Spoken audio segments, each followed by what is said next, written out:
everyone! As you probably have noticed, there's no intro today, and not only that, but today I will be working with a script. The reason I am using a script today is because I will be introducing a new type of video. This type is the tank topic. And basically what the tank topic means is that I'll be discussing some things that will be quite serious and for some people might be triggering, so they will be quite tanking on the psyche.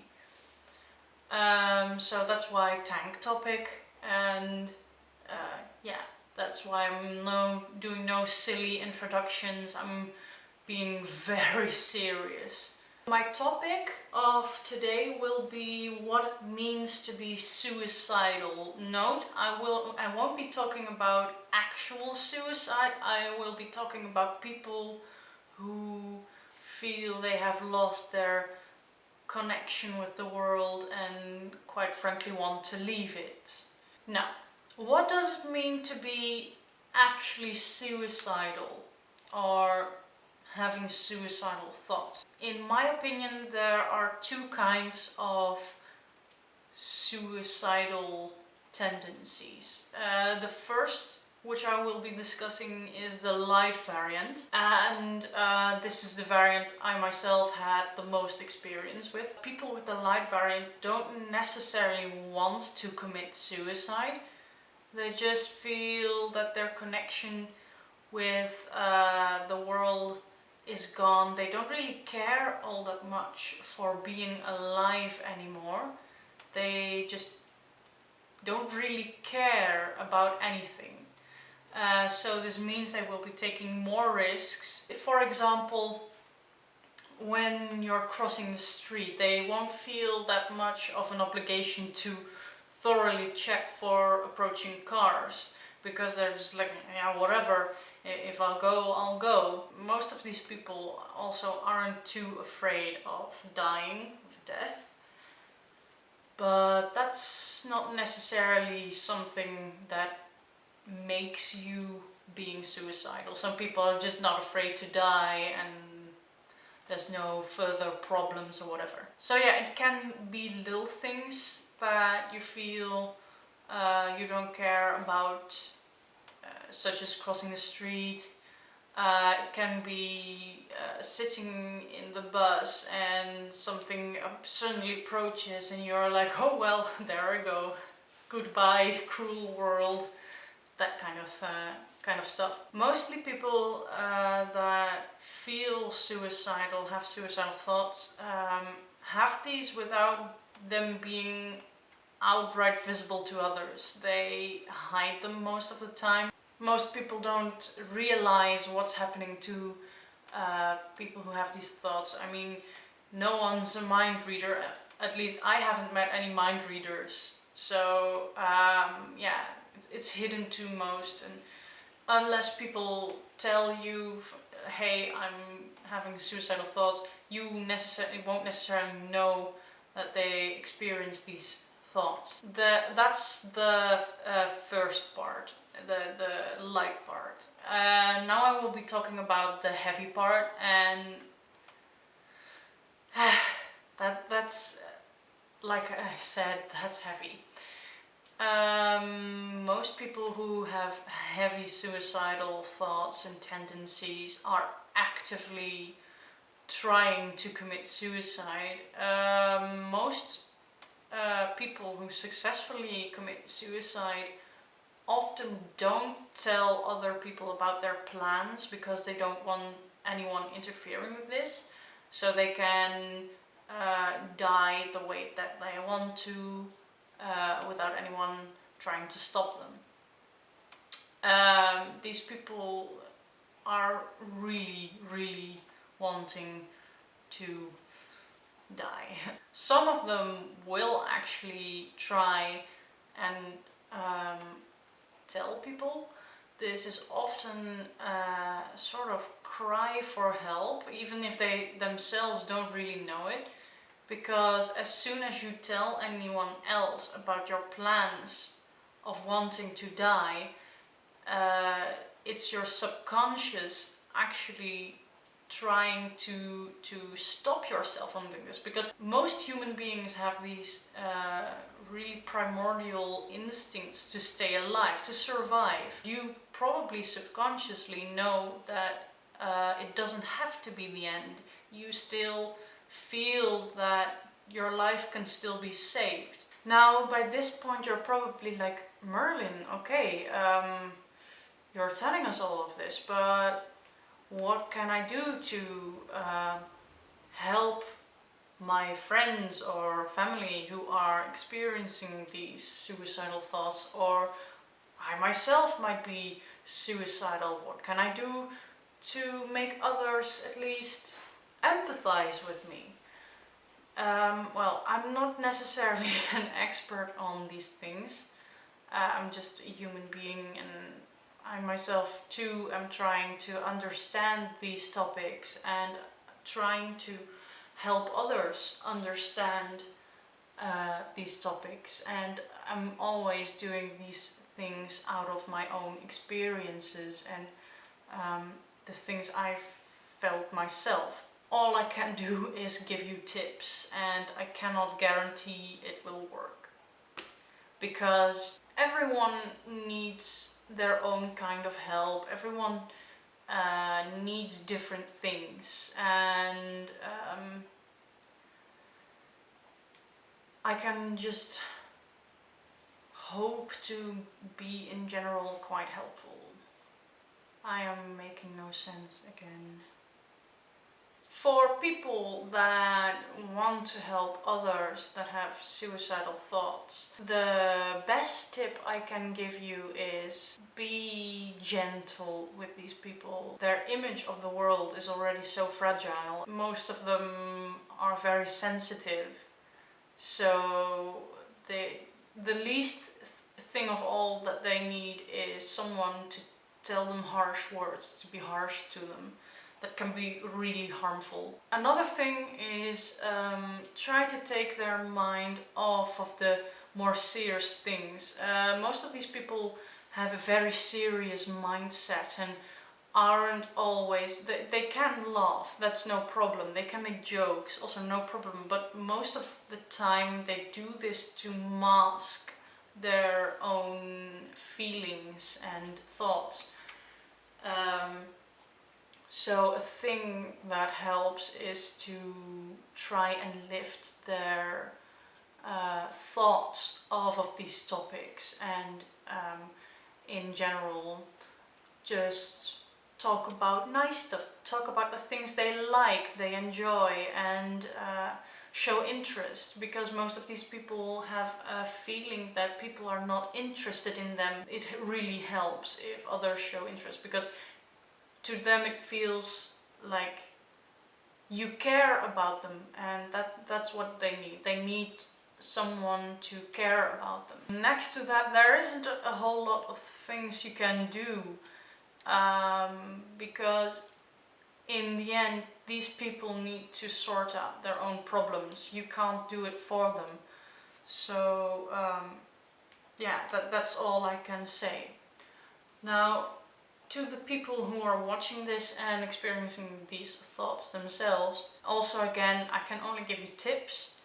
In the end, you need to figure it out yourself. What I do, if I were you, what I have done myself is make a bucket list of things you want to do before you leave this world. In my experience, making a bucket list isn't always easy, because what are the things you want to do before you die? People who are suicidal, who have suicidal thoughts, often live by the day. Every day to them feels like their last day.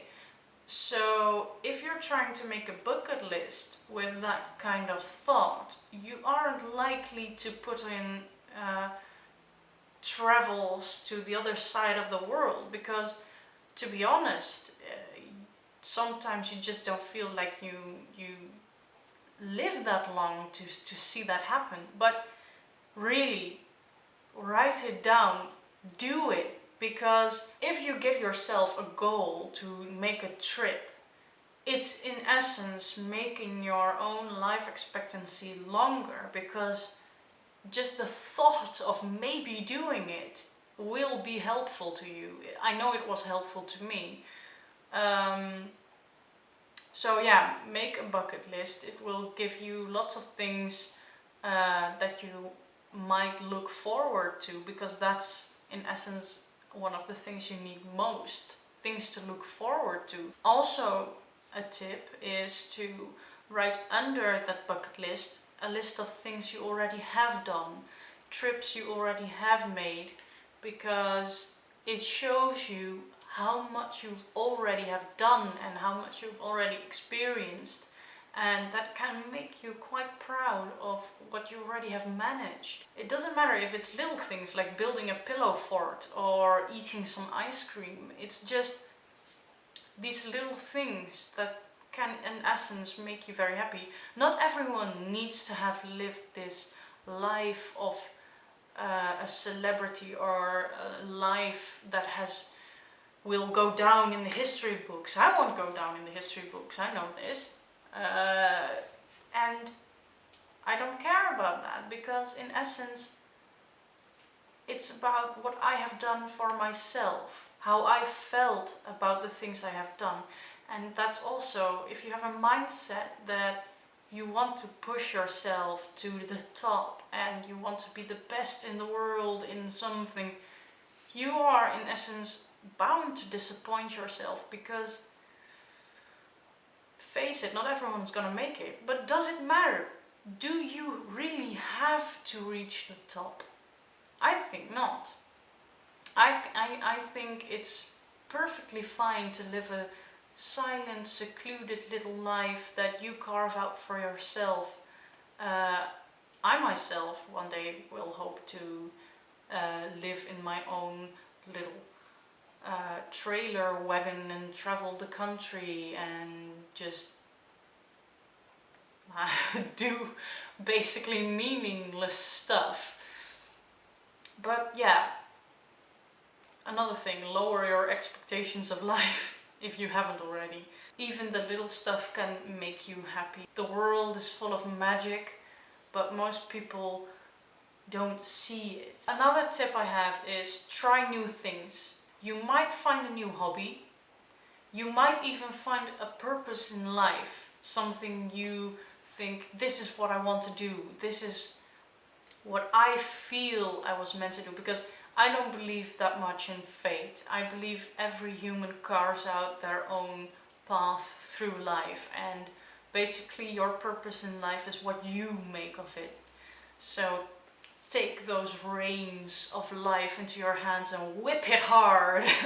Another thing I want to say is social interaction is important. That's true, because everyone wants to be found worthy by others and wants to be meaningful to others, and everyone wants to be loved.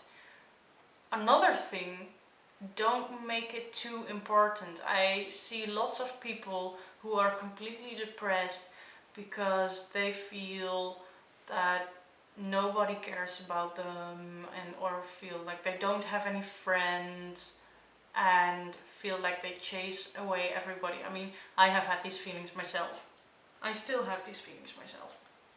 So what I'm trying to say, and this is also for myself, is don't make it too important, because in the end you need to figure it out yourself. That you need to learn to appreciate being with yourself and not necessarily be so dependent on others. Becoming independent is also a thing that's quite healthy for your mind. Now, a special tip I especially have for people with the heavy kind of suicidal thoughts, the people who are actively trying to commit suicide.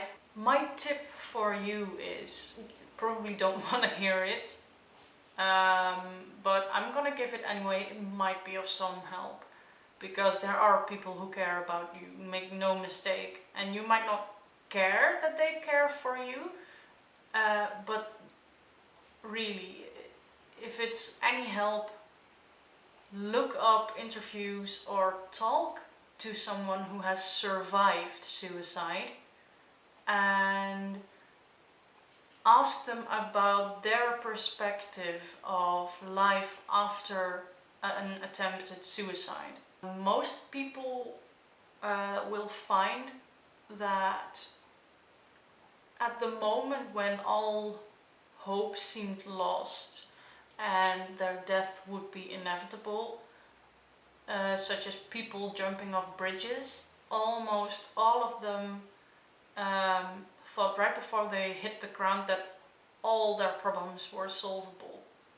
So that's really something, talk to those kind of people. Because you don't always want to take advice from people who don't know what you're going through, who are going through the things you feel. And I'm not saying don't take advice from those people, but do take advice from people who have experienced it, because they know what you are going through. And they also know that it's never the end. It's not necessarily, all problems are solvable. You are worth it and you are loved, and there are so many people you would make so sad if you left this world. So that is basically what I wanted to tell about this topic, and I hope I informed some of you people. I hope I helped some of you people, and if I did, like this video and subscribe to my channel. There might be more topics that I can be of help for you people. And yeah, I'll see you in the next video.